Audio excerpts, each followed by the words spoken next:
Hey everybody, welcome back for part 2 of my podcast with Dr. Aakriti. So much information coming your way. If you're popping into part 2 and you haven't listened to part 1, I think it's okay, but just know that there's a treasure trove of information in part 1 and part 2. Thanks and enjoy.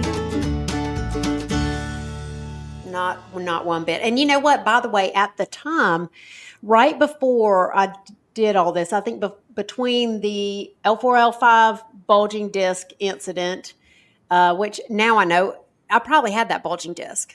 You know, that bulging disc was probably not the result. I mean, not the cause of my pain, but that's another whole podcast. That's a whole nother story. And right, I can go 100%. But those little things had come out. They weren't urinary pads. They were the insertables. It almost was like a poison blessa. Mm-hmm. Yeah, yes. And all of us in the gym, all of us in the CrossFit gym, who were all, 40s, multiple kids, had those. And we'd like, it was like middle school tampon girls. Like, you got a tampon? No, I called it scaffolding. You got any scaffolding in your... I did. And we use those all the time, and then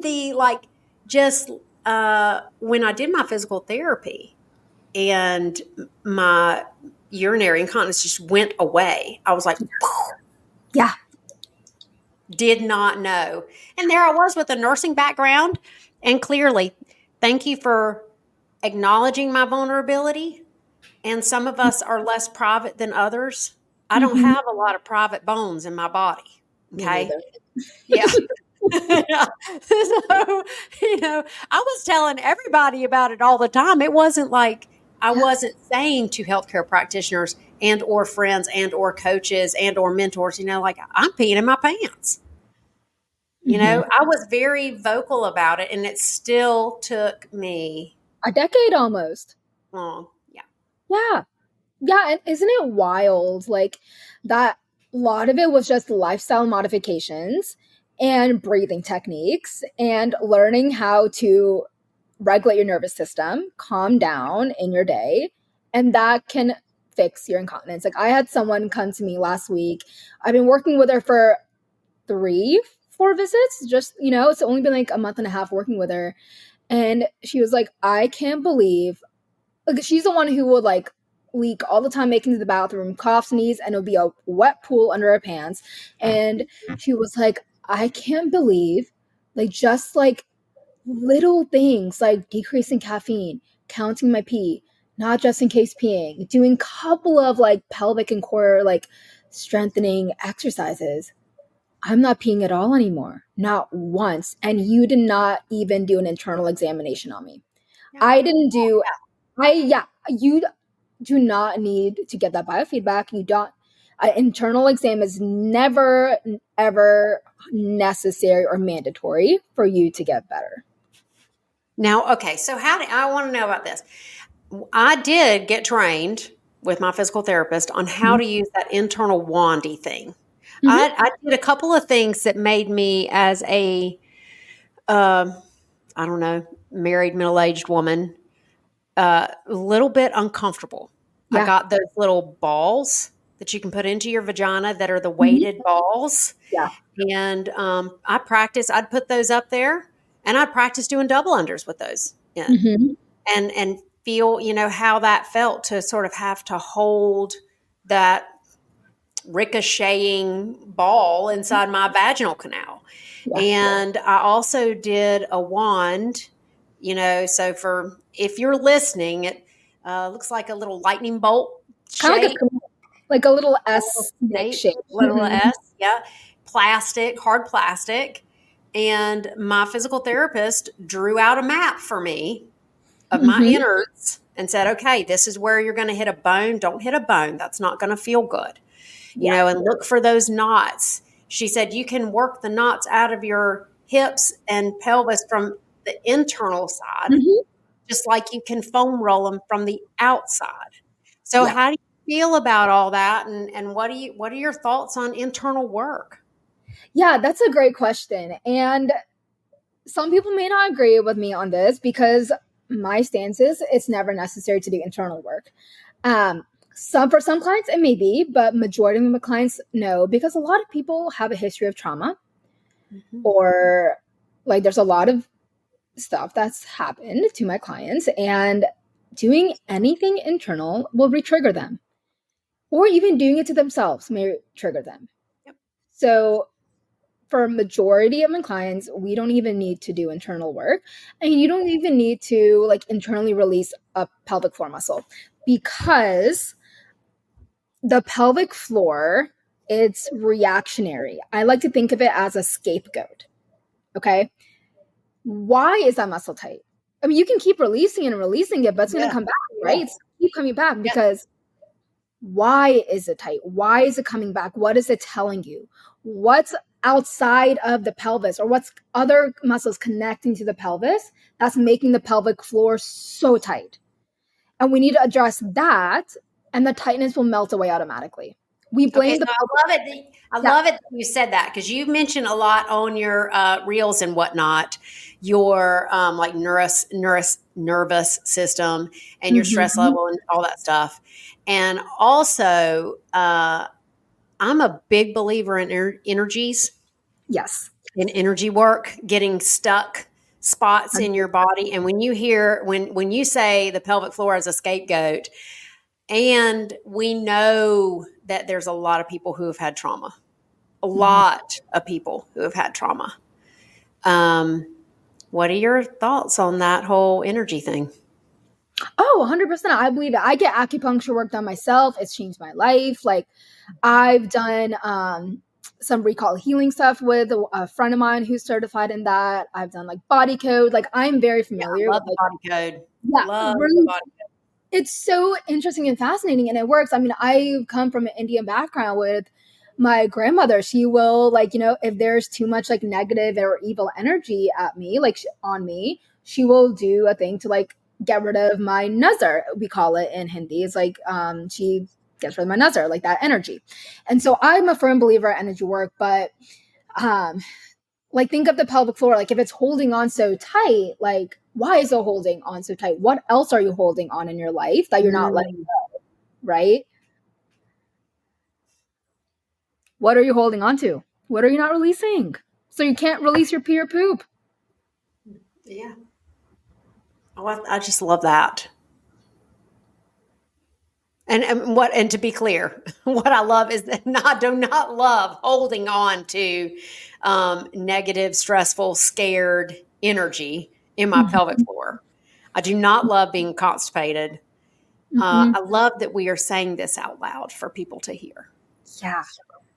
Yeah. I've had a client who I taught her how to first breathe into her posterior rib cage, because no one can breathe in that area. Because, right, like our lungs are 360, our diaphragm is 360, our rib cage is 360. We focus too much on our chest and diaphragm and nothing in our back body. And then we taught her how to set boundaries in her life. Why is she people pleasing? Why is she like extending herself? Why is she not doing anything that brings her joy? Pelvic pain disappeared. We didn't like do internal work. Oh, you did internal work. It just wasn't that kind of internal work. Right, exactly. Like the internal emotional work we do, like it also helps our pelvic floor. Like there was a study, I can't remember the exact one, where they put people in front of like a movie where they see a traumatic car accident and see where they hold on to that tightness in their body. And right, we always think our traps, right, our neck and upper traps, that tightened, but so did that pelvic bowl. That also holds on to that energy of like. Is that where we get that expression? So I always say, and I know I heard it somewhere, like I didn't make this up, but I always say like, oh, that's got my butthole up in a squanch. Oh, yeah. Oh my gosh, the amount of people I have to tell to let go of your booty hole or just breathe into your booty hole is probably on a daily basis. I need a sticker that says breathe into your booty hole. If someone wants me to make me that sticker, I would love that. Like, we are clenching there so tight. All the time. All the time. But also, like, I'm clenching now. I realize, like, wait, why am I clenching? And then also as like women, we also suck in our belly, suck in that abdomen. Yeah. Stop sucking in. Stop clenching your butt, booty hole, and your abdomen. Yeah. Let it go, and your pelvic floor will thank you. Yeah, yeah. They did tell me, they were like, Amy, your pelvic floor is all, and especially like you said, that trauma of I never know when I'm going to pee. So my pelvic Mm-hmm. floor is always just trying to hold as hard as she never like relax and go, except with orgasm, Yeah. and then that was another thing that I read when I was very first learning about my pelvic floor health was that all those hormones that are released when we orgasm Mm-hmm. so good Mm-hmm. for stopping our urinary incontinence. Oh, I've given people like an orgasm a day keeps the doctor away.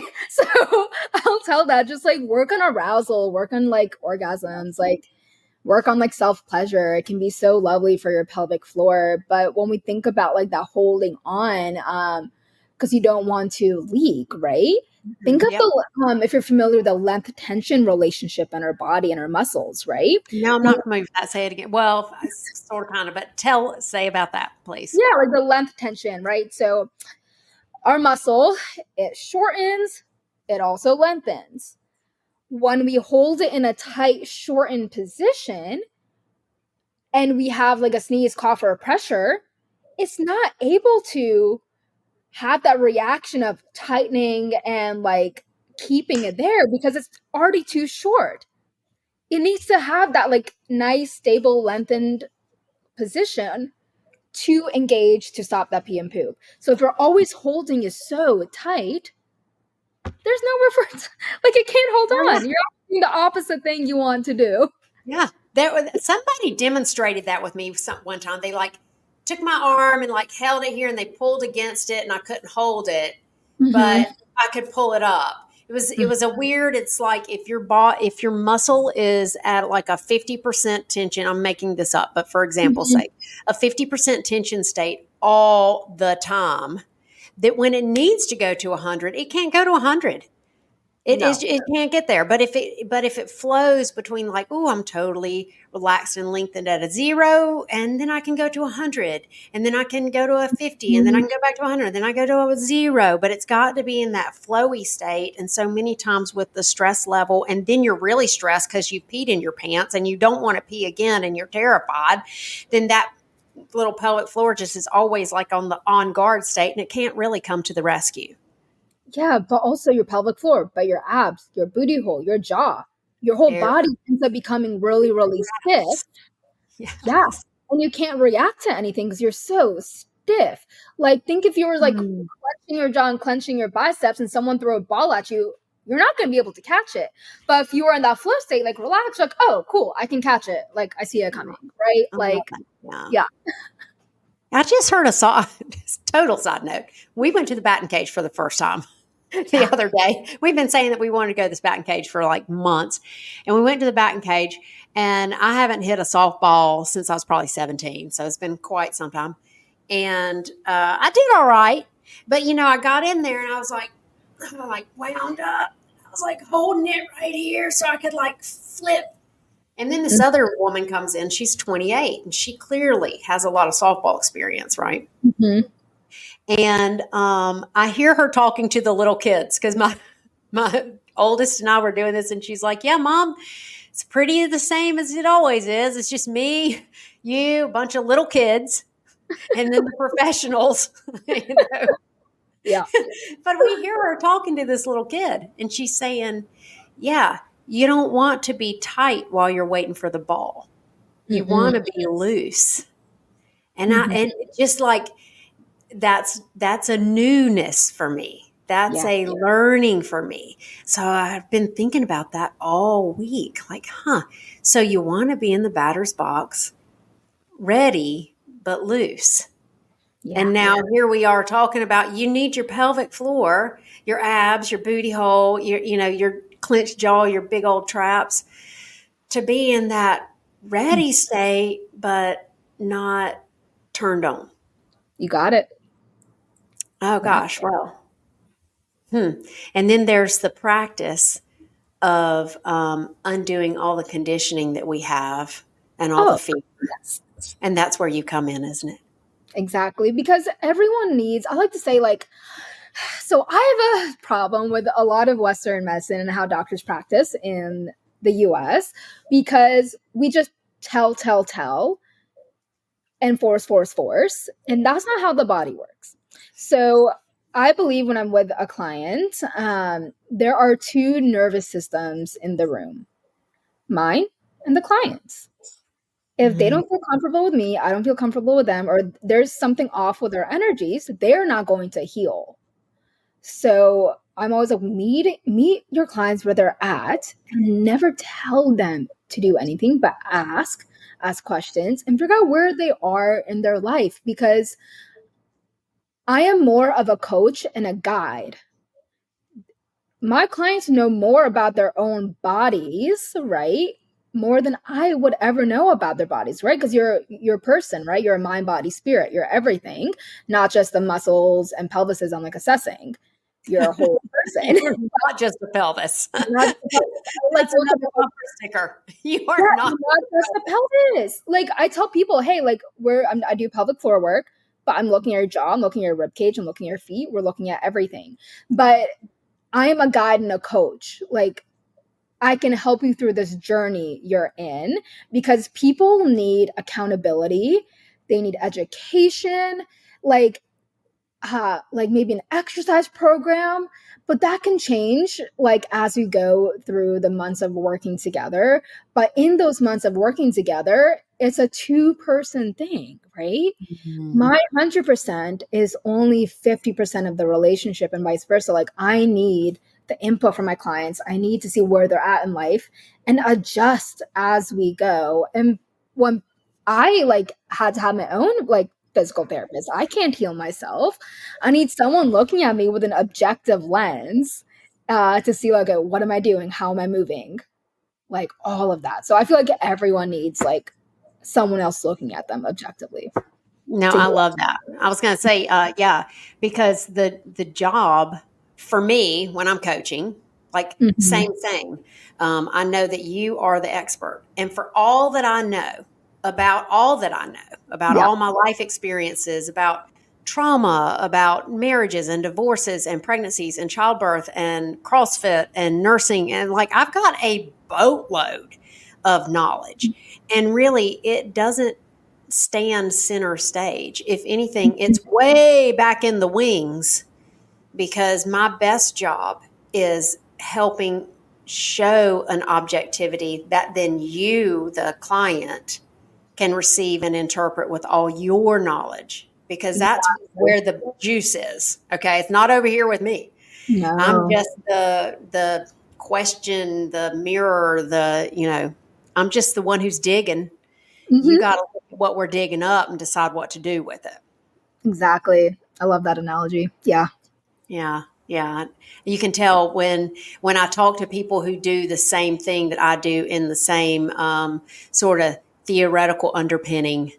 Hmm. It's an interesting conversation because it's a good paradox to live in, right? Like Yeah. it's totally who I am, and also it has nothing to do with me. It's Hmm. all you, girl. Hmm.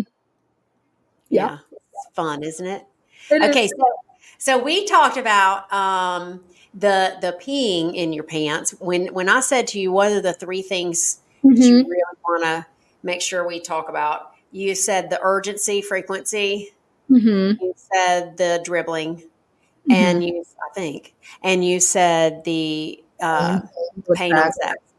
So let's talk about that a minute, because we haven't really talked about that. Yeah. So, and I've never experienced that. That's probably why I saved that till last. So this is a new thing. I'm hoping you can shed some light on when that happens, why that happens, what can we do about that? How would people know? You know, how would people know, and who would they decide to go to? Yeah, that's great. And I mean, this can be a whole nother topic of conversation as well. Like, it can be a whole hour long. So I'll try my best to kind of summarize it a little bit. But pain with sex, it can be many different things. It could be like back or hip pain with sex in different positions. It could be like vulvar clitoral pain. I mean, there's some burning in that area with touch. So that's actually called a vulvodynia, or vulvar pain. There's also clitoridynia, like a more like clitoris pain. There can be pain with any sort of insertion. Um, and that could be many different things. It could be the glands in that area. It could be the pelvic floor muscles in that area. And it could also be deeper pain. So like with sex, if it's like too deep, like you can have pain deeper. I have some people say they have a lot of like abdominal with sex, because like those muscles are all connected, abdomen, pelvic floor, everything. So it could like encompass like all of that. It could be pain with arousal, pain with orgasms, just not having any pleasure with sex. That could be something as well. And a lot of different things can cause it. It could be past history of trauma. It could be shame and guilt. It could be our upbringing on how we view sex. It can be injury, right? It could be a back injury, a hip injury. It could be a labral tear. It could be like, all of that. It could be I giggle because my children tell this one story that my oldest was climbing up on the tree house that we had at the house. And it was that yellow nylon rope grid, that yeah. And I was at the minivan at the top of the hill at the backyard, and I saw her just straddle that nylon rope. I mean, she hit it so hard. And I ran down the hill and, nurse, ripped those britches down and just opened up that vagina, and she had a good, red mark there, but she was fine. But the way she tells it is just so funny. The way she's like, remember that time you ran down the hill and ripped down my pants when I fell on the line? Yes, I do. Because traumas happen. Yeah. And I probably did that because I'll tell this story too. When I was about 10, I was on my bike. And you know how when you're 10, you just have these like, well, I wonder how that would work moments. So I was like, I wonder how blind people ride bikes. Well, blind people may not ride bikes this way. So I close my eyes and I ride my bike right into the wall beside the garage. And what happens? But I slam off that banana seat in, 1982 and ram my pubic bone into my bike. And I can remember, I remember it hurting. And I can remember my mama looking at it and telling my granddaddy about it. And not in a traumatic way, just in like, it was a big thing, apparently. So maybe that's why I flew down that hill so fast and ripped off her drawers. But it happens. It happens. And it can happen at any age. You got it. Yeah. I have clients who the first time they've had sex was after marriage, and it's so painful. And because it could be, their perception of sex, but I also ask questions like, do you have pain with pap smears? Do you have pain with did you have pain putting a tampon in? Because those are early signs of pelvic floor dysfunction. Huh, really? As early as not being able to put a tampon in, that's a sign of pelvic floor tightness. Yeah. Okay, so I love this, and you can dispel this myth. So when I first lost my virginity, didn't hurt at all. When I first needed a tampon, didn't hurt at all. I always ascribed it to, because my parents were very much like, sex isn't a bad thing, but don't do it until you're married, right? Yeah. Which clearly didn't happen, but that's okay too. But I also grew up a dancer. So I spent a lot of time in my body, and I spent a lot of time legs spread wide. It wasn't a gross thing. It was a very normal thing for me, very flexible, very limber. And so I think I had this misconception in my head that, well, if I'm limber, it's not going to hurt when I have sex. Maybe when another girl has sex, it hurts her because she's just not as flexible. That's not true, is it? No, No. no. The amount of people I work with, myself included, who are hypermobile or they have like a connective tissue disorder, things like that. Like they have, I've seen so many people have so much pain, like in their pelvic floor and with sex. Like I've worked with dancers, like you're overstretching sometimes. And then the pelvic floor is taking the brunt of that. Oh, thank you for sharing that. Mhm. Yeah. Okay. So if you're having pain with sex, it can be all kinds of different locations of pain. It can be different timings of pain. It can have different causes. Yes. What can we do to treat and where should they go? Yeah. I mean, number one is always pelvic floor physical therapy. That's number one. Another thing is I highly recommend like a sex counselor. Um, if it's more of like pain with sex in like a marriage or something like that, or if there's a lot of guilt and shame around sex. So I highly recommend like sex counseling. I don't know if we have this in Hickory, but I used to live in Nashville, Tennessee, and they had a place where I used to send a lot of my clients who had more vulvodynia, like so more of a high end like the nerves in that area are overactive. So I can do a lot with pelvic floor physical therapy, but it was nice to have like a nurse or a medical doctor that like stuff that's out of my scope to some people too, because they were institute of sexual wellness. So they could prescribe like maybe like a topical or like some other medications to like help calm down that nervous system and the overactive nerves so they can improve with physical therapy even more. And so that was an option for clients in Nashville. But yeah, those three are probably what I would suggest the most: pelvic floor physical therapy, sex counseling, and a medical professional who has experience working with sexual health disorders. Hmm. So there's hope. Oh my gosh, there is hope. You do not have to live with pain with sex. No, not have to live with that. And you Yes. don't have to live with never having orgasms. And Mm-mm. you don't have to live with peeing in your pants or Nope. pooping in your pants or being afraid to pee in your pants or Mhm. not doing any running, jumping, sneezing without the side twist. Yep. You don't have to ride your bicycle blind. Nope. You do not. There are so many things you don't have to do. There's really Yeah, hope. there is hope. Yeah. Anything else you want to share before we wrap? I think we covered a lot of it. I always like to iterate saying, don't make a healthcare professional do something you're not comfortable with doing. Hmm. So if you're not comfortable with the procedures they're doing or the topics they're asking you about, you have the right to deny that. I always even like to tell my clients, like, hey, like before we get started, if we're doing anything or I'm asking something or we may do like some testing. If you're not comfortable with any of that, raise your hand, just like say something, and we do not have to do it. You are in control of your own body. So I always like to iterate that. I love that. And thank you for being that for people. You know, we Mhm. need to know that we are not only in control and empowered, but also responsible Mhm. for our own healthcare journey in our own bodies. Exactly.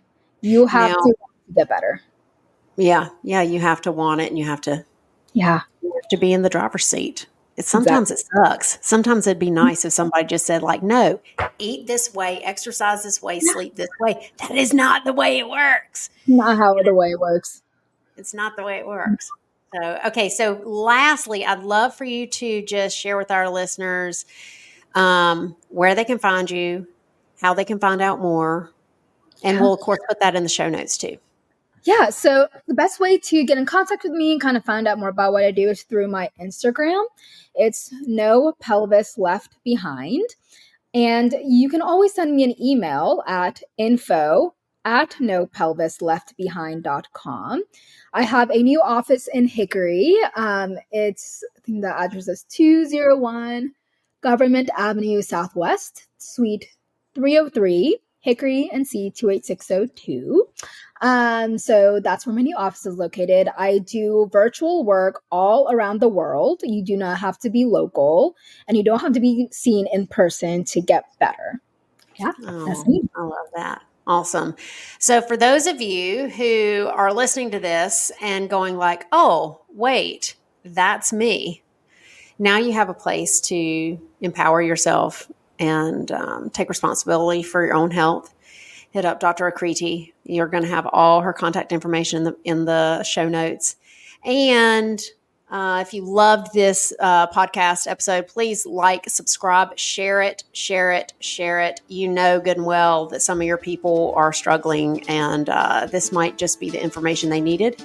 And lastly, always give yourself some grace, because you're still growing and you're still learning, and you don't have to be right all the time. And thanks for joining us on Healthy AF.